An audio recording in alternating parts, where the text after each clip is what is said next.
What is up, YouTube? It's Grinch, and in front of me I have one of each of the new Marvel mechs for 2023. You can see here that there's actually three separate sets. First we have the Rocket Raccoon mech, then we have the Thanos mech, and then we also have the Hulk mech. They all have various piece counts, but they're right around 100 pieces a piece. They all contain one minifigure and all are separately $15 on their own. We're gonna start by taking a closer look at the Rocket Raccoon mech.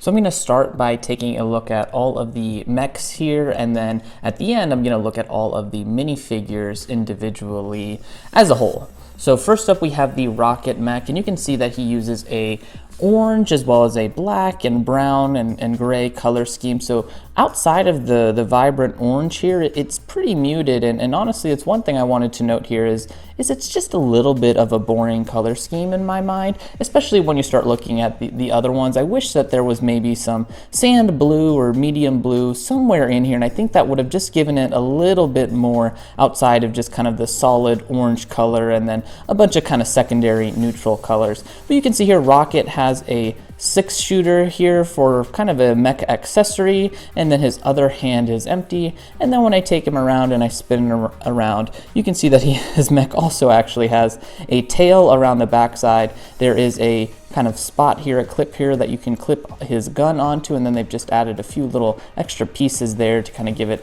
a little bit, make it a little bit extra.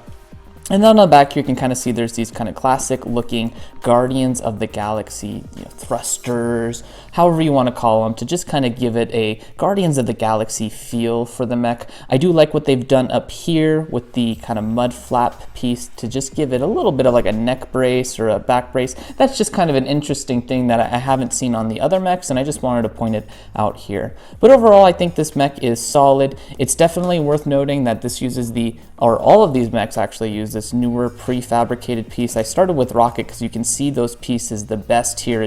This whole orange portion is just one piece. You can see it actually uses a total of 4 of them, and you cannot bend this piece at all, so he is stuck in this position, as well as with the arms. There are some ball joints here at both sides of the hips, as well as the base of the foot to make you be able to move him around, but you are kind of stuck, or you are stuck with this bent knee position, and I don't know, I just kind of don't like that look personally. It adds a ton of stability to the mech. Don't get me wrong, I mean, specifically with this foot design, they've done this design with a few of the other mechs, and it was always the worst one in my opinion because the legs would splay out, they'd go forward, they'd go backwards, they'd fall over. It just wasn't stable, and this is much stabler. I mean, look, I'm really pushing on this thing, and sure, I can knock it down if I want to, but I was giving it some good force. In the other mechs, if you had just kind of barely touched the top of them,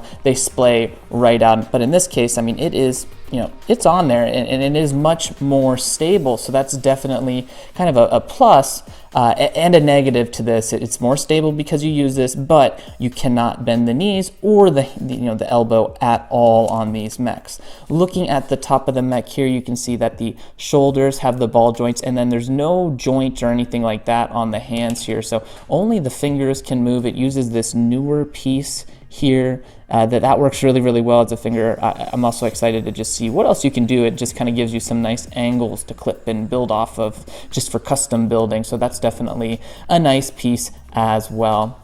This front portion here opens up, and you can see it does reveal Rocket. He has small legs, so he can just stand right up there. And as you can also tell here, let me get that arm out of the way, this kind of main chassis of the thorax, or the torso, sorry, is all one piece as well. So the kind of main central point is a prefabricated larger piece, and then Rocket just sits there on top. And it's definitely worth noting, we'll talk a little bit more about it later, but Rocket does not have a tail. He does not come with a tail in this set. In this case, the mech is what comes with the tail, and that is back here. Let's go ahead and we will move over to the Thanos mech.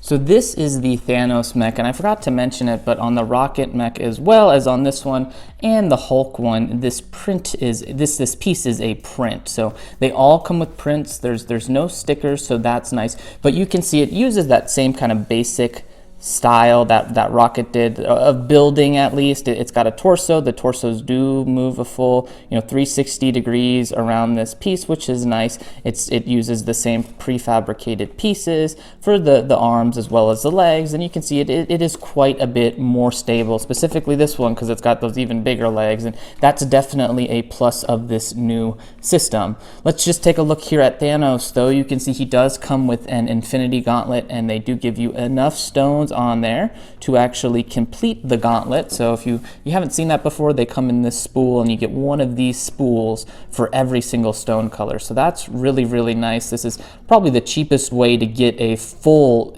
stoned Infinity Gauntlet, which as a collector annoys me, because when the Infinity War sets came out, the only way to do that was to get every single one of the sets, and now that it's been a few years, they've come out with it in a few other sets. I believe also like the Advent calendar had it, so this is definitely a good way to get it if you don't have it yet. So it is nice that it is more accessible to everybody, and I also love these, especially for like Christmas builds. You can use them as like Christmas lights or something, so it is nice to get just a full set of them.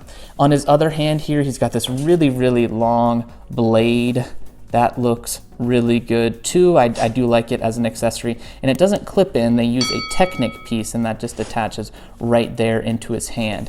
Just like with Rocket, this hand cannot move. It can only move at the shoulders, but this Infinity Gauntlet can technically move. It does use one of those Mixel ball joints. However, it is stuck in this upright position, so you are stuck here in this position, which I do wish maybe they had put it on the front there so that you could just get some more movement out of it, because again, you are stuck. It is just like this. There's no way to move that around otherwise. He does have some nice kind of purple shoulders here, and this is what I was talking about, looking at Rocket. I'll bring him over here.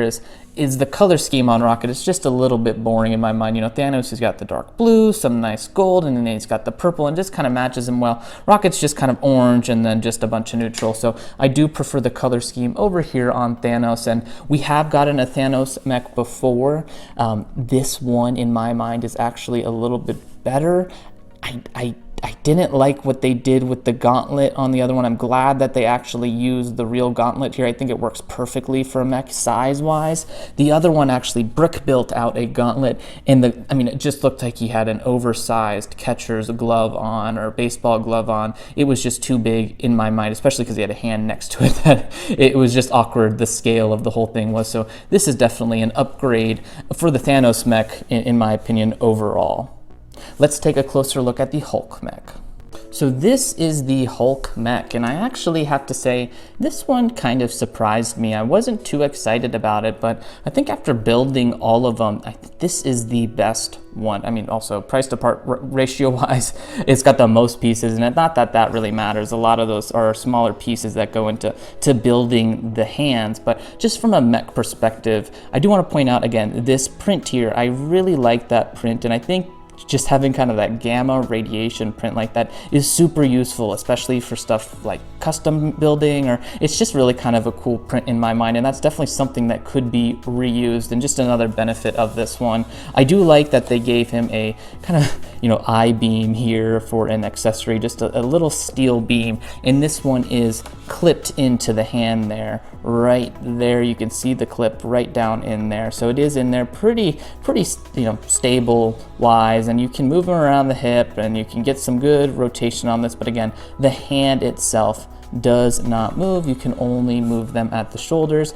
They did make him a little bit more chunky, and they used two of those prefabricated joint pieces, those bigger joint pieces, to kind of get that thickness in the legs. And then you can see it does use the two wide feet as well. Turning him around on the back, I think he is definitely the one that looks the worst on the back. It's just kind of plain there.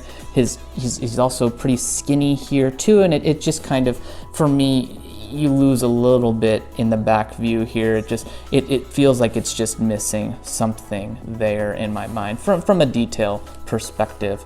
It's also worth noting that you can move all of these fingers independently, and unlike the other two, you can actually decide to put this beam over on this side. You're not stuck to whichever side it's built out on, because it simply attaches. Unlike the Thanos one, because the gauntlet is built into that side, and the Rocket one, the stud shooter is built into the right side. So that is the Hulk mech. You can see he also uses a kind of a green base color, but then they use that kind of really bright lime green here for a secondary accent color. And then they use that classic Hulk purple shorts here to just kind of make him look like his comic counterpart. And I don't know, there's just kind of something fun about a Hulk mech and a Hulk minifigure. I don't know if it's meta or what, but it's just a little bit ironic that it's a minifigure scale Hulk in a Hulk mech suit, which is just kind of fun in my opinion, and I think that this one might actually be my favorite of the group.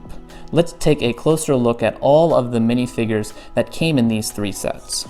All right, so here is Rocket Raccoon, and obviously Rocket comes in the Rocket mech. You can see that they've used his updated face that they came out with a few years ago now, a couple years ago now, I believe, with that UCS Guardian ship. He's got the small legs, nice print up here for some goggles too, and then of course he doesn't have any alternative face because this is a molded piece, and then no printing on the arm. The torso print is pretty good. It uses a kind of dark tan coloring there, and then it's got the dark tan arms here too, and then the back of the torso kind of continues that front print of like a space, Guardians of the Galaxy type of vest. I do, it's a nitpick, but it does kind of actually annoy me that they did not include a tail with this minifigure. Now, of course, looking at the mech, you would not have been able to fit him in there with the tail. However, I feel like a lot of the reason people actually get these mech sets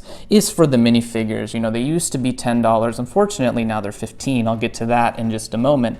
But it would have been really nice to get the tail because Rocket just feels incomplete. And again, I know that the tail is built onto the mech back here. However, if you're just buying this to get the minifigures, you want the actual minifigure part of it, right? And it's unfortunate that they're just missing the tail here. I don't think I had to explain that too much more. Let's move over to Thanos. So Thanos this is I believe the fourth time that we've seen him in his minifigure form. The last time that we saw him in one of these mechs, he also came with the helmet piece. I think it's fine without him. This is definitely more of an MCU version than we only saw him a couple times with the helmet and a few of the post-credit scenes in the MCU as well as the Guardians movie. So the fact that he doesn't have it there makes me think it's more of an Infinity War version of him. This looks solid. The print is pretty good on there. There's some nice metallic printing, but like a lot of times, there's no arm printing or leg printing on these mechs. They're $10 sets, so you generally get the $10 version of these minifigures. No alternative face here, and then that nice print, that nice metallic gold print continues around to the back of Thanos. Not much more to say here. It's just another great way to get a minifigure sized version of Thanos, which they've now kind of come out with a few of them, and especially in cheaper sets. So most people who want this have this. So it is kind of starting to lose its specialness, in my opinion. Unlike this guy, so over here we have Hulk. Now this is the 3rd time we've actually seen a minifigure version of the Hulk, and I believe it's been almost 8 years since we got the last one. It was a polybag with the Age of Ultron movie, so it's nice to get another Hulk minifigure, and I think that these dual molded legs here are just so appropriate for him. You can see it's got the purple top and then the green bottoms. That just looks perfect for me. Then you just kind of got the classic, superhero chiseled look here, and then he's got the Tony Stark hair, but in black as well. And I think that's maybe my only gripe with this. I think the Captain America hair in black would have been just a little bit of a better selection in my mind. But the fact that this is just a minifigure in general, it doesn't, it means that they're not going for super accuracy in this case. And I think it's fine for what it is, especially because they're not necessarily referencing the movies or the comics. They're not making that reference clear of where they're trying to, got their influence from for this minifigure. So overall, really solid minifigure. It's just a great way to get one of these if you missed out on that original polybag or can't get it on the secondary market. This offers you a cheap way to do that. Now let's go over to the Grinch's Guide portion and just wrap up this entire review. So wrapping this whole review up, those are the brand new mechs. They've introduced kind of this new build system for the mechs compared to the old ones that's really allowed them to be much more stable in their build as well as their construction. For me though, unfortunately, that kind of took away from some of the building experience because a lot of the pieces that we used to get have gone into these prefabricated or larger pieces, and it also kind of takes away some of the playability aspect for me because you can't get as much movement out of it. Although what you can get is a more enjoyable, just limited playing experience because these joints they just don't offer the same amount of mobility as using the old style of mech build.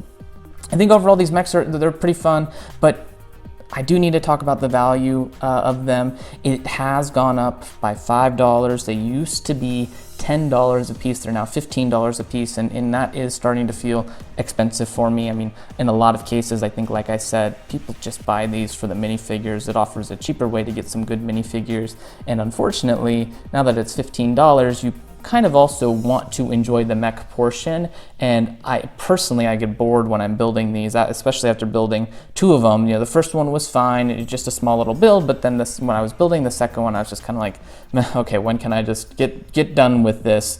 Because it's a very just similar experience. If you've built one of these, you've really just built them all, unfortunately, when it comes to just, they're just a simple design, and in this case, they're even more simple than they were before. So I just have to say, I think probably these mechs are just a solid 3 out of 5. You're getting them for the minifigure. In the case of the Rocket minifigure though, I'd probably give that one a 2.5 out of 5 for the Rocket mech, just because it's missing the tail. If you want that Rocket minifigure, you don't even have the complete Rocket minifigure in the set. I do like that they added the tail onto the mech build. That's a nice touch, and something I immediately noticed was like, oh, what's this piece for? Oh, obviously it's for the tail. But again, if you're getting this for the minifigure, it's just not a complete minifigure, unfortunately. So overall, that's my thoughts and opinions on the new mech system or style of building. Let me know in the comments what you think of them. Am I a little bit too harsh on them? I just have to remind you that the price has gone up to $15. I liked them at $10, but for me, it's just, what's the point now if they're $15 a piece? If you enjoyed this video, please consider liking, subscribing, and joining in the conversation in the comment section below. As always, thank you for watching, and I will see you in the next one.